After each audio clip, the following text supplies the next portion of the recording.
একটি শান্ত সকালের সূচনা। এক সময়ের কথা, সবুজে ঘেরা এক গভীর জঙ্গলে অনেক পশু পাখি বসবাস করত।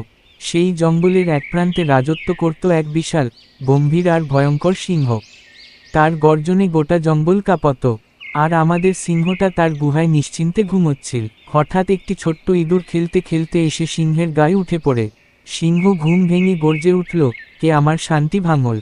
সে সঙ্গে সঙ্গে ইঁদুরটিকে ধরে ফেলল। ইঁদুরের প্রার্থনা। ইঁদুরটি কাঁপতে কাঁপতে বলল, দয়ালু সিংহ মহাশয়, আমাকে ছেড়ে দিন।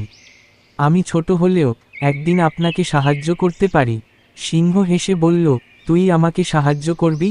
হা হা হা, যা, মুক্তি দিলাম তোকে। সিংহ ইঁদুরটিকে ছেড়ে দিল। কয়েকদিন পর সিংহ এক শিকারীর জালে আটকে গেল।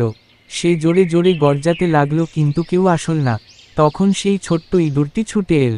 সে বলল, ভয় পেও না বন্ধু, আমি এসেছি।